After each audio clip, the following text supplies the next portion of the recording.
Hi hello नमस्कार मित्रमैत्रिणींनो, मी संध्या तुम्हा सर्वांचं स्वागत करते साफसफाईच्या आजच्या आपल्या नवीन पॉडकास्टमध्ये. चला तर मग मंडळी, जास्त वेळ वाया न घालवता सुरुवात करूयात आजच्या आपल्या चर्चेला. तर मंडळी, आज आपण बोलणार आहोत कुनेत्रा नावाच्या स्वामी भक्त सेवेकरी डेली व्लॉगर आणि लाईफस्टाईल व्लॉगरबद्दल. तर या कुनेत्रा नावाच्या बाईबद्दल आपल्या चॅनलवरती मी ऑलरेडी एक पहिला पार्ट पोस्ट केलेला आहे आणि हा त्या पार्टचा दुसरा पार्ट आहे. तुम्हाला वेळ मिळाला तर नक्की वेळात वेळ काढून तो पहिला पार्ट ऐका, म्हणजे तुम्हाला हा सेकंड पार्टसुद्धा समजायला थोडी मदत होईल. चला तर मग मंडळी, सुरुवात करूयात. तुम्हाला तर माहितीच असेल मंडळी की आत्ताच गणपती येण्याआधी हरतालिका पूजन होऊन गेलं. तर त्या एका हरतालिका पूजनावरती या कुनेत्र नावाच्या बाईने हरतालिका या विषयाला पकडून जवळजवळ 6 व्हिडिओ बनवले असतील आणि छापाई केली असेल. असं नाही की ही बाई वेगवेगळे व्हिडिओ बनवते. ही बाई गेल्या वर्षीचे, त्याच्या आदल्या वर्षीचे असे रिपीटेड व्लॉग रिअपलोड करते आणि लोकांना मूर्ख बनवते आणि मिसलीड करते. आणि स्वतःहून तिथे डिस्क्रिप्शनमध्ये लिहिते सुद्धा की हा व्हिडिओ गेल्या वर्षीचा आहे किंवा हा व्हिडिओ 2 वर्षापूर्वीचा आहे. बघा, ही ह्यांची इमानदारी आहे. म्हणजे लोकांना पण असं इमानदारी दाखवायची आणि नको तिथे दाखवायची नाही की लोकांनी बोट उचलताना विचार करून उचलला पाहिजे. हीच या बायकांची, ढोंगे बायकांची स्ट्रॅटेजी आहे, ज्या स्ट्रॅटेजीला अंधभक्त बळी गेलेले आहेत.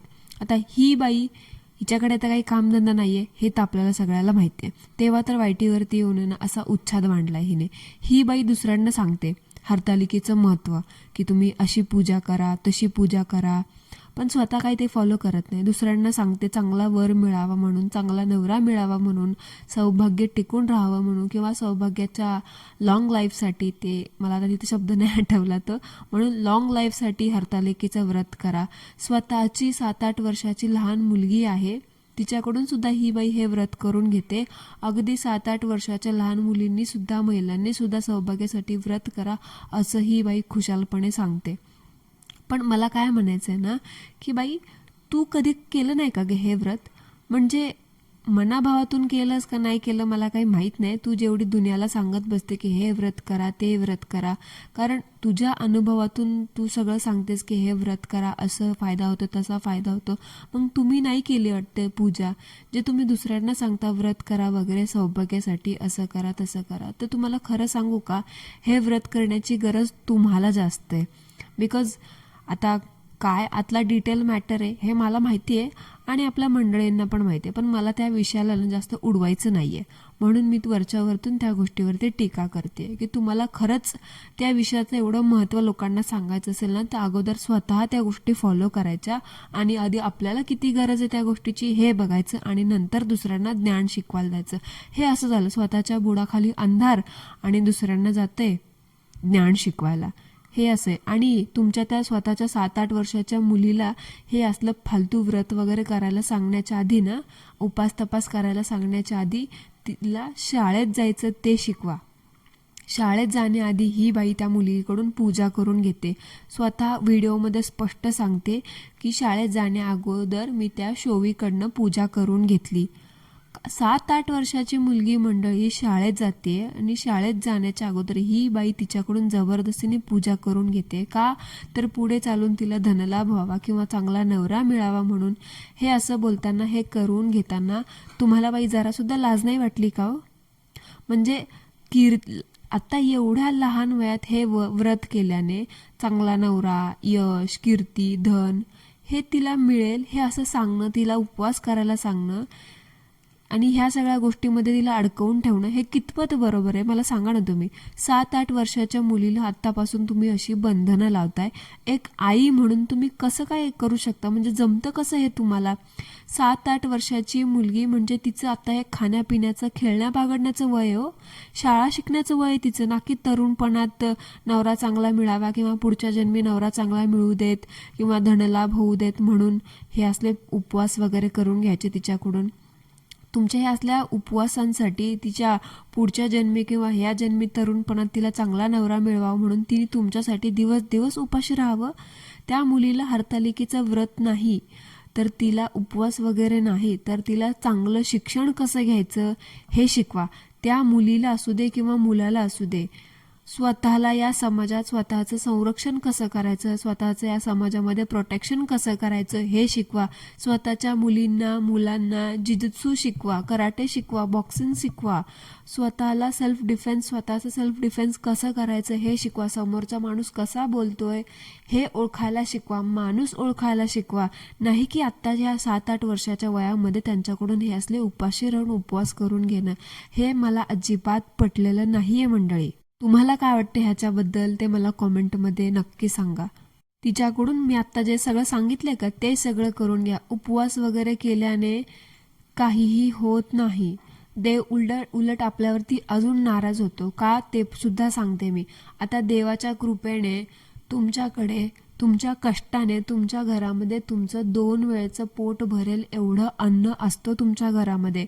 पण ते अन्न असताना तुमच्याकडे ते सगळं साधनं असताना, पोट भरण्याचं एक गोष्ट असताना, एक अन्नाचा दाना असताना तुम्ही त्या देवाच्या नावावरती दिवसभर स्वतः उपाशी राहता आणि मुलांना पण उपाशी ठेवता.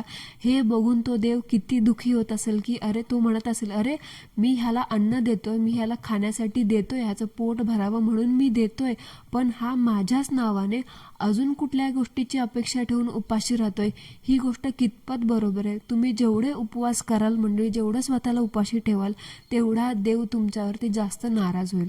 प्रसन्न होईल का नाही होईल हे मला माहित नाही, पण नाराज होईल हे मात्र मी 100% सांगते. उपवास करायचा आहे तुम्हाला, करा, काही हरकत नाही, पण प्रत्येक उपवास करायला एक ठराविक मर्यादा असते, एक ठराविक वय असते, एक ठराविक लिमिट असते. 7-8 वर्षाच्या मुलींनी किंवा 7-8 वर्षाच्या मुलींकडून उपवास घेणं हे कुठली आई करू शकते? आणि हे कुठल्या ग्रंथात वगैरे कुठे लिहिलंय की 7-8 वर्षाच्या मुलींकडनं त्यांना भावी आयुष्यामध्ये चांगला पती मिळावा, चांगला नवरा मिळावा किंवा धनलाभ व्हावा, यशवंत कीर्तिवंत व्हाव्या त्या म्हणून त्यांच्याकडून उपवास करून घ्यावे? हे लिटरली चुकीचं आहे. त्या मुलांवरती तुम्ही खरं त्यांचं शोषण करताय असं म्हणायला हरकत नाही. आणि मुलींना असं आमिष दाखवून तुला चांगला नवरा मिळेल, तू अभ्यासात फर्स्ट येशील किंवा तुला खूप चांगला धनलाभ होईल किंवा तू यशवंत कीर्तिवंत होशील असं आमिष दाखवून किंवा तुझं लग्न वगैरे चांगलं होईल, मुळात हा विषयच नाहीये मुलींसमोर आत्ता काढायचा किंवा मुलांसमोर काढायचा. तसं तुमच्या आजूबाजूला मुलांना जे वातावरण आहे का ते वातावरण बदलवून देण्याची खरं आता सध्या गरज आहे. तुम्हाला जर वाटतं की तुमच्या मुलींचं आयुष्य मुलांचं खूप चांगलं व्हावं, त्यांचं पुढे त्यांनी खूप काही शिकावं, त्यांचं लग्न चांगल्या ठिकाणी व्हावं, त्यांना चांगला नवरा मिळावा, त्यांना चांगला वर मिळावा, त्यांनी खूप नाव कमवावं त्यांना, तर तसं आजूबाजूला त्यांना शिक्षण द्या, त्यांना तसं आजूबाजूला वातावरण द्या, त्यांना तेवढं एज्युकेटेड बनवा, त्यांना तेवढं स्मार्ट बनवा. ॲटोमॅटिकली त्या मुली स्मार्ट बनतील आणि स्वतःच्या शिक्षणाच्या जोरावरती, स्वतःच्या बुद्धीच्या जोरावरती त्या पैसा पण कमवतील, नाव पण कमवतील, चांगल्या व्यक्ती पण घडतील आणि चांगला स्वतःसाठी नवरा सुद्धा शोधतील. त्यामुळे हे असे व्रत करणं की आत्तापासून मला तर वाटत नाही की काहीही गरज आहे. व्रत करण्यासाठी काहीही अडचण नाही मंडळी, पण एका वयामध्ये करा ना, ते ठराविक वयामध्ये ठराविक गोष्टीला महत्त्व द्या. 7-8 वर्षाच्या मुलीकडून व्रत करून घेताय तुम्ही, तुम्हाला लाज नाही वाटत का? एक आई म्हणून जरा विचार करा, त्या 7-8 वर्षाच्या मुलीला किती त्रास होतील. तिला अरे व्रत म्हणून काय हे तरी कळत असेल का? पार्वती माता सुद्धा तुमच्यावरतीच चिडल्या असतील की 7-8 वर्षाच्या मुलीकडून तुम्ही आत्तापासून व्रत करताय. लक्षात ठेवा, तुम्ही ज्या पार्वती मातेच्या नावावरती हे व्रत वगैरे सगळं खपवताय ना, त्या पार्वती मातेने सुद्धा एका ठराविक वयामध्ये हे व्रत केलं होतं. असं नाही की 7-8 वर्षापासून पार्वती माता व्रत करत होती. थोडं लक्षात घ्या आपण काय बोलतोय आणि काय वागतोय ते.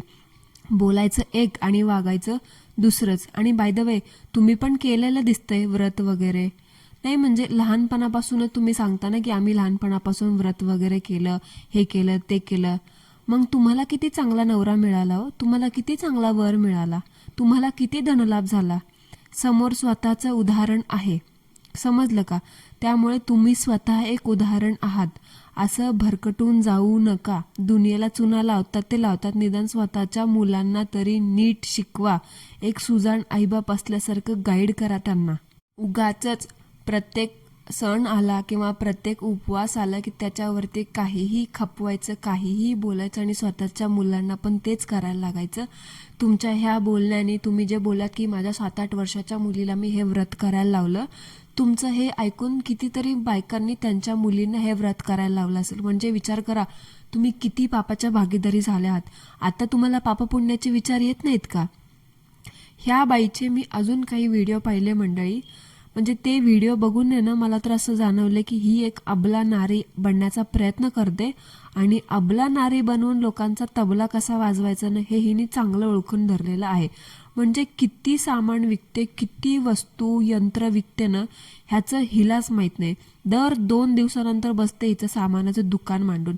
ही बाई बोलते 4 महिने लागले तुमची ऑर्डर तुमच्यापर्यंत पोचवायला, तरी काळजी करू नका, बिंदास राहा, मी स्वामी भक्त आहे, स्वामी सेवेकरी आहे, तुमच्यासोबत फ्रॉड होणार नाही याची माझी गॅरंटी आहे. अगं बाई, तू काय मोठी शहाणी समजतेस का ग स्वतःला? का खूप मोठ्या कुरिअर कंपनीची मालकीण समजतेस? म्हणजे ते मोठे मोठे कुरिअर कंपनीज 4-4 महिने टाइम नाही लावत ग. जगातल्या कुठल्याही कानाकोपऱ्यात 15 दिवसांपर्यंत, जास्तीत जास्त 15 दिवसांपर्यंत म्हणते मी, कुठलंही कुरिअर डिलिव्हर करतात. आणि तू इथले भारतातल्या भारतात, महाराष्ट्रातल्या महाराष्ट्रामध्ये एक वस्तू पाठवण्यासाठी 4-4 महिने टाइम लावतेस. म्हणजे असलं काय आणि किती कुठं काय डिलिव्हर करतेस? तुझे 4-4 महिने वेळ लागतो तुला, म्हणजे मला काय कळतच नाही. आणि मंडळी, तुम्हाला माहिती आहे का, हिच्याकडून तुम्हाला कुठली वस्तू खरेदी करायची असेल ना तर ही बाई पैसे अगोदरच घेते. असं नाही की कॅश ऑन डिलिव्हरी वगैरे तुम्हाला अवेलेबल आहे, नाही. व्हॉट्सअप नंबर देतात, तोच PhonePe, Paytm pay, what ever it is, तो कोणता ह्यांचा नंबर असेल त्याच्यावरती आधी पैसे पाठवायचे आणि मग तुमच्या ते ऑर्डर रिसीव्ह झाले किंवा ऑर्डर लिहून घेतली असं ह्या मेसेज करतील. ह्या बाईंची कुरिअर कंपनी अशी चालवतात बघा. व्यवस्थित धंदा पाणी करायचं तर नीट एका ठिकाणी करा ना. हे काय चिठ्ठीवरती लिहून घेतलं, पानावरती लिहून घेतलं, असे किती जणांची लिहून घेतलेस आणि किती जणांना चुना लावलंस तू, हे तुझ्या तरी लक्षात आहे का? 4-4 महिने कुठलं प्रॉडक्ट डिलिव्हर करायला लागतात आणि असं कुठल्या कोपऱ्यात डिलिव्हर करतेस का तू? एक नंबरची फ्रॉड बाई आहे. आणि बोलते लोकांना की फ्रॉड झालं तर टेन्शन घेऊ नका, फ्रॉड वगैरे तुमच्यासोबत होणार नाही. ऑफकोर्स 4-4 महिने लोक तुम्हाला विचारतात की आमची वस्तू अजून पोचली नाही, आमची वस्तू अजून पोचली नाही. तिथे तुम्ही 4-4 महिने टाइम लागता तर लोकांना प्रश्न पडणारच ना की त्यांच्यासोबत फ्रॉड झालाय म्हणून. कारण पैसे पण दिलेले असतात अगोदर. मग कुठलीही जगातली मोठी कंपनी 4-4 महिने वेळ घेत नाही वस्तू डिलिव्हर करायला, भलेही ती कुठून मागू दे. मग तुम्हाला इथल्या इथे वस्तू पाठवायला 4 महिने लागतात म्हटल्यावरती लोकांच्या मनामध्ये फ्रॉड झालाय का माझ्यासोबत हा प्रश्न उद्भवणं साहजिक आहे. आणि काय बोलतेस की मी स्वामी भक्त आहे आणि मी फ्रॉड करणार नाही? असं कुठे लिहिलंय ग की स्वामी भक्त किंवा स्वामी सेवेकरी फ्रॉड करणार नाही म्हणून, किंवा करूच शकत नाही म्हणून? उगाच स्वामींच्या नावाला बदनाम करू नकोस. माणूस हा असा व्यक्ती आहे ना, पैसा बघितला किंवा एखादी गोष्ट अशी असेल ज्याच्याने तो त्याच्या चैनीच्या सगळ्या गोष्टी पूर्ण करू शकतो ना, तिथे त्याची नियत बदलते. मग कुठलाही व्यक्ती असो.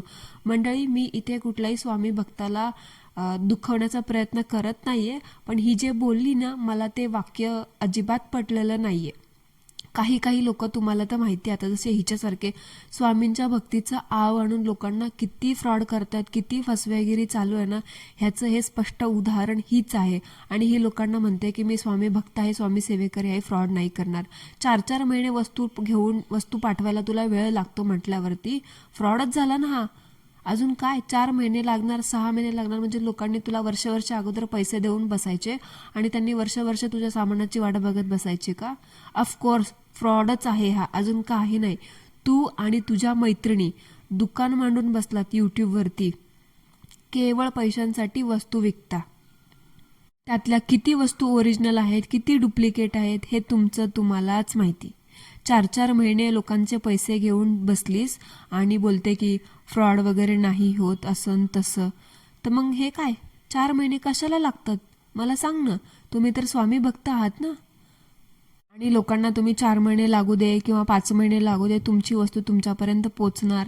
तर मी लिहून घेते, ज्या लोकांना 4-4 महिने झालं वस्तू पोचली नाही पण त्यांचे पैसे ह्या बाईच्या अकाउंटला अगोदरच पोचलेत ना, त्या लोकांच्या वस्तू इथून पुढे 4 महिने काय 40 महिने जरी लागले ना, ती वस्तू त्यांच्यापर्यंत कधीच पोचणार नाही. आणि हो, मी तुमच्या तोंडावरती बोलते, तुम्ही लोक फ्रॉड करताय हे तुम्ही ॲक्सेप्ट काय करणारच नाही आणि करू पण नका. उगाच त्या देवाच्या नावाला बदनाम करायचं ना बंद करा. उरलं सुरलं जे राहिलं ना तुमच्याकडे, तुमच्या डोक्यावरती छप्पर कुणेतरा मॅडम, ते सुद्धा जाईल उडून. ऑलरेडी ते एक उडून घेऊन गेलेलंच आहे एक बाबा, आता जे उरलं सुरलं आहे का ते सुद्धा जाईल उडून. जरा भान ठेवा, अजून किती पापाचे घडे भरणार आहात. आणि मंडळी, तुम्ही पाहिलं का ह्या बाईने ना आता तर काय बगला खुजी पोटली, काय बगला बुजी पोटली काय आणलंय विकायला ना, मला तर काय कळलंच नाही बाबा. ते बगला बुजी होतं का बगला खुजी होतं मला काय समजलं नाही. मंडळी कमेंट करा हो, काय होतं ते ईव्हीला आणलंय विकायला. परत ते कसलं ते लक्ष्मी अट्रॅक्ट करण्याचा तो सोनेरी चमकणारा दगड वगैरे, अजून कसली पोटली बिटली, कुबेर यंत्रण वगैरे वगैरे. म्हणजे एवढं काय काय विकायला आणलंय ना ह्या कुनेत्राबाईने. कुनेत्राबाई, तुझ्या कानाची ती झापडं उघड, ते केस आहेत ना जरा बाजूला सरकव, आणि मी जे सांगते ना ते कान खोलून ऐक. तू जे एवढ्या सगळ्या वस्तू विकतेस ना लोकांना सांगून की लक्ष्मी अट्रॅक्ट करण्यासाठी हा सोनेरी चमकणारा दगड घ्या, तुम्ही हातात ठेवा, इच्छा मागा, आणि पौर्णिमेच्या रात्री पौर्णिमेच्या चंद्राखाली ठेवा उजेडात, गॅलरीत किंवा टेरेसवरती. त्या एनर्जीनी हा दगड चार्ज होईल आणि तुमच्या सगळ्या इच्छा पूर्ण होतील. तर बाई, तुला सांगू का, ह्या सगळ्या वस्तू आहे ना वापरण्याची गरज खरी तर तुला आहे. बिकॉज तुझ्या आयुष्याचे किती 12 वाजलेत ना, हे तुला चांगलं माहिती आहे. त्यामुळे मंडळी, ह्या बाईच्या बोलण्याला काय भुरळ पडू नका. आणि हाईट तर तेव्हा होते जेव्हा ही कुनेत्रा ना बोलते की कारचा ॲक्सिडेंट होत असेल तुमचा, किंवा तुमच्या कारला नजर लागत असेल, तर तुम्ही ना ही वस्तू ठेवा कारमध्ये, ॲक्सिडेंट नाही होणार. खरंच मंडळी, सिरियसली, म्हणजे ॲक्सिडेंट थांबवण्यासाठी दगडाची तुम्हाला एका वस्तूची गरज आहे का, ॲक्सिडेंट थांबवण्यासाठी तुम्हाला एका उत्तम ड्रायव्हरची गरज आहे, किंवा सेफ्टी फीचर्सची गरज आहे, किंवा एक कारच्या एअरबॅगची वगैरे गरज आहे, का असल्या थुकरट वस्तूंची गरज आहे? आता तुम्हीच सांगा मला. म्हणजे उगाच लोकांना घाबरवायचं, जीवन मरणाच्या शपथा द्यायच्या, त्यांना कसमे वादे द्यायचं आणि लोकांना गुलवायचं. म्हणजे काहीही काय पण खपतंय म्हणून खपवायचं. अंधभक्तांना तुम्हाला डोकं तर नाहीच आहे, पण कुठलीही वस्तू खरेदी करण्याआधी त्या वस्तूचा हिने जे स्पष्टीकरण दिले त्या गोष्टीचा दोन्ही बाजूनी विचार करा. उगाच स्वतःच्या कष्टाने कमवलेले पैसे असल्या बायकांवरती उधळू नका. आणि हे तेच करायला बसल्यात. तुम्हाला हे असं ॲक्सिडेंटचं वगैरे असं आमिष दाखवतात, अशा सेन्सिटिव्ह गोष्टींवरती बोलतात ज्याच्याने तुम्ही घाबरवून जाल आणि तुम्ही त्या वस्तू घ्यायला मजबूर व्हाल. ही बाई ना तुमचा म्हणजे माइंड गेम आहे ना बरोबर ओळखते. ही तुम्हाला असं माइंड गेम करते, ही तुम्हाला असं मॅनिप्युलेट करते आणि तुम्हाला ना मजबूर करते वस्तू खरेदी करण्यासाठी. सो मंडळी, कुठलीही वस्तू घेताना थोडा विचार करा. भले 100-200 रुपये का असेना, पण त्या 100-200 रुपयांसाठी तुम्ही तुमचा थोडा का वेळ होईना काम केलं असेलच ना. प्लीज थोडा विचार करा. यामध्ये माझा काहीही फायदा नाही आहे, फायदा तुमचा आहे. कुठली वस्तू खरेदी करायची, काय करायची हे तुमच्यावरती आहे, पैसा तुमचा आहे. पण ती वस्तू खरंच गरजेची आहे का, खरंच त्याच्याने प्रॉब्लेम आपले सॉल्व्ह होतील का, याचा थोडा विचार नक्की करा. आणि ह्या बाईने मंडळी अजून एक उपाय सांगितला की म्हणजे मला तो उपाय ऐकून आहे ना, म्हणजे याच्या आधी पण मी तो कुणाकडून तरी ऐकला होता, तर जरा नवलच वाटलं. म्हणजे स्वतःचं घर घ्यायचं असेल तुम्हाला लवकरात लवकर, तर गणपती बाप्पा बसतात ना आपल्या घरामध्ये, त्या दिवशी गणपती बाप्पापाशी एक सुपारी ठेवा, त्या सुपारीची पूजा करा, आणि गणपती बाप्पा गेल्यानंतर ती सुपारी देवघरात ठेवा आणि रोज त्या सुपारीची पूजा करा. बघा कसं वर्षाच्या आतमध्ये तुमचं स्वतःचं घर होईल. आय मीन सिरियसली मंडळी. आणि म्हणजे मजा इथे अशी आहे की हाच उपाय मला ह्या कुनेत्राच्या खूप जवळच्या त्या बंगल्यावाल्या मैत्रिणीने पण सांगितलं होता. म्हणजे ही पण वेडी आणि हिच्या मैत्रिणी पण वेड्या, आणि सगळ्यांनी मिळून वाईटीवरती वेड्याचा बाजार मांडलाय नुसता. म्हणजे सुपारीने घर होतं. मला ना खरंच मंडळी तुम्हाला एवढंच विचारायचं की खरंच सुपारीने घर होतं? श्रद्धा ठेवा, पण अंधश्रद्धा नको. स्वतःचं घर घेण्यासाठी तुम्हाला सुपारीची नाही तर कष्टाची गरज आहे आणि पैशांची गरज आहे. कष्ट करा कंबर मोडेपर्यंत, किंवा स्मार्ट वर्क करा, पण कष्ट घेतल्याशिवाय पर्याय नाही. तो गणपती बाप्पा पण मनातल्या मनात विचार करत असेल की बस ना बाबा, आता तुला कसं सांगू की कष्ट कर. सुपारी ठेवल्याने तुझं घर वगैरे होणार नाही. तू कष्ट कर, माझी कृपा दृष्टी मी तुझ्या कष्ट करण्याच्या क्षमतेवरती नक्की ठेवेल. अशा उपायांनी तुम्हाला फक्त क्षणिक समाधान मिळतं, परमनंट सोल्युशन मिळत नाही मंडळी. आणि फक्त तुमचा हिरमोड होतो, तुमची निराशा होते आणि वेळ वाया जातो. आणि मेन म्हणजे असल्या गंड्या दोरा उपायांमुळे तुमचा देवावरची श्रद्धा कमी होते आणि देवावरचा विश्वास कमी होतो. माझं फक्त एवढंच म्हणणं आहे की उघडा डोळे बघा नीट, श्रद्धा ठेवा, अंधश्रद्धा नाही. कुठलंही व्रत करा, पण व्रत करण्याला एक मर्यादा असते. प्लीज या व्रत वैकल्यांमध्ये लहान मुलांचा समाविष्ट नका करू. आत्ता त्यांचं खेळण्याचं वय आहे, शिकण्याचं वय आहे. त्यांना त्यांच्या वयाप्रमाणे गोष्टी करू द्या आणि त्यांना एवढं छान वातावरण द्या आजूबाजूला की त्या वातावरणाच्या ह्याच्याने खूप छान ग्रो करतील स्वतःला एक माणूस म्हणून आणि एक छान पर्सनॅलिटी म्हणून. त्यासाठी चांगला नवरा मिळावा ह्यासाठी व्रताची गरज नाही. एका वयानंतर ठीक आहे, बट 7-8 वर्षाच्या मुलीच्या दृष्टीने अजिबातच नाही मंडळी. थोडा विचार करा याच्याबद्दल. काय वाटतं ते मला कॉमेंटमध्ये नक्की सांगा. सो मंडळी, that's it for today. I hope तुम्हाला आजचं आपलं पॉडकास्ट आवडलं असेल तर कॉमेंटमध्ये मला नक्की सांगा. नसेल आवडलं तरीसुद्धा सांगा.